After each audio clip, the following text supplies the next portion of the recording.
Let me bring you back into the conversation. You were talking earlier on about how this would be very difficult in that there would be competition in a polyandrous marriage setup between the men, the husbands, and I believe they are called co-husbands, where polyandry is practiced in Nigeria. You are saying that there would be competition for time, for sexual relations with the wife between the co-husbands. Well, people would say, that's very rich coming from a man like you, who's a polygamist. That actually applies equally, mutatis mutandis, in your situation as well.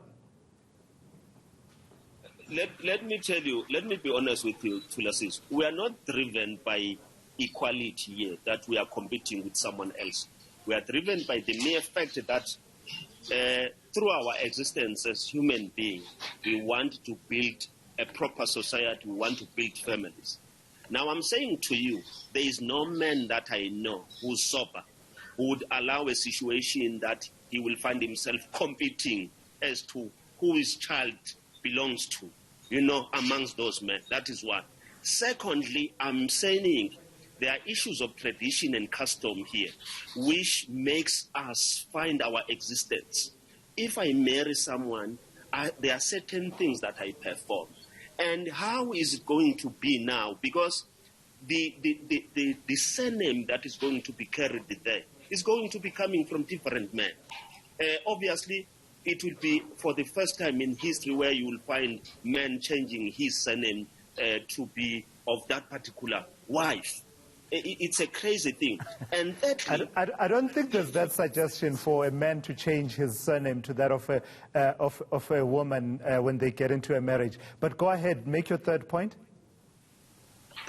The other point is that if then that happens, when a wife is pregnant, it has to take 9 months or 12 months before another man can sleep with that wife. So what is going to happen in terms of making babies, children? So it means these men are going to wait, in my case, for over 5 years to have a child from that particular wife. I don't think it's a thought-through exercise that has been done as far as this matter is concerned.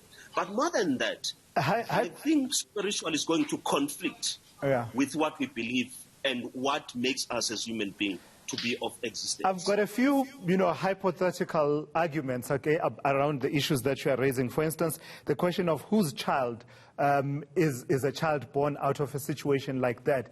Conceptually, it could be said that the child belongs to the family.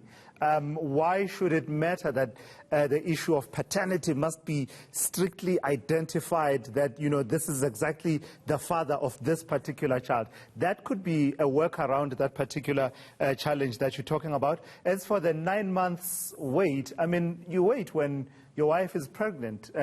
If there can't be sexual relations within a particular trimester of a pregnancy, that happens already in many monogamous marriages. A child, Tulasizwe, does not only belong to the people that are living. It also belongs to our ancestors. There's going to be a huge competition around the ownership of that particular child when it comes to that area. It might be taken lightly for the argument's sake. But let me tell you, we are going to have huge problems of insane people, because once ancestors, they weigh into this, they are going to compete and fight against whose child is this. And that is on its own is going to cause destruction to the families that we are trying to preserve and protect. It can't be a child of a family. There is no way that you as a sober man, you will raise another man's child on the basis of the formation of that marriage. You can raise an adopted child, you can raise any other person knowing that child is your choice. But where you do not know, sleeping with a pregnant woman is not allowed culturally by another man. Right. So there is so much that needs to be taken into consideration as far as this is concerned. I hear that.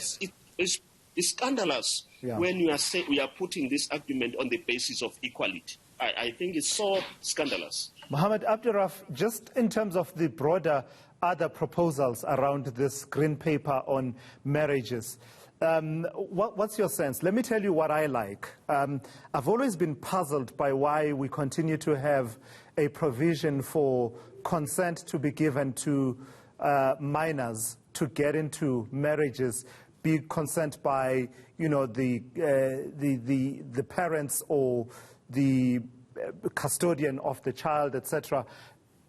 That's always been a bit uncomfortable for me in 2021, that we continue to have that provision. So the Green Paper proposes, among other things, to do away with that provision, but also purports to fix a number of problems that have come through in terms of court judgments, right, between recognition of customary marriages act, religious marriages that are not recognized among the Hindus and Muslim marriages, etc. Broadly speaking, does this proposal and discussion take us in the right direction in terms of plugging those gaps? My professional view is no, for the sole reason. Religion and culture is intertwined, it's ingrained, there are principles, there are policies in place that's voluminous. Here we want to have one piece of legislation dealing with all of this, a blanket piece of legislation, and in my professional view, it cannot work, and it won't work. For argument's sake, let's say you have a Muslim couple that's married in terms of Islamic law. Now we have a situation whereby now the wife is allowed now to have a second husband. It cannot work, you cannot develop law.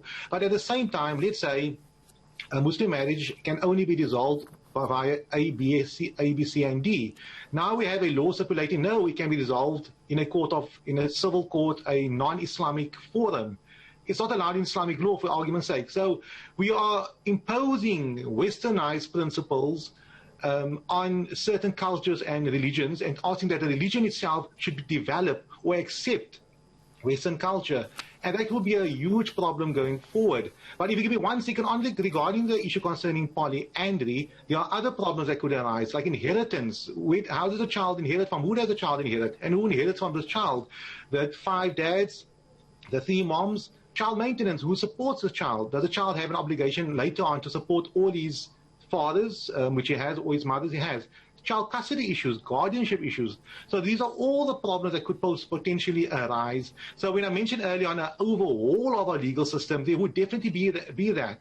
There will be a rewrite of all our legislation dealing specifically with the rights of children, parents, husband and wife. All right, I've got to thank you for your time, Mohammed Abdurraf, who is an advocate of the High Court as well as a family law specialist, and Musam Selegu there joining me and weighing in on this discussion. In fact, we will continue with this discussion on polyandry with a cultural expert and an official from the Department of Home Affairs. That conversation coming up shortly.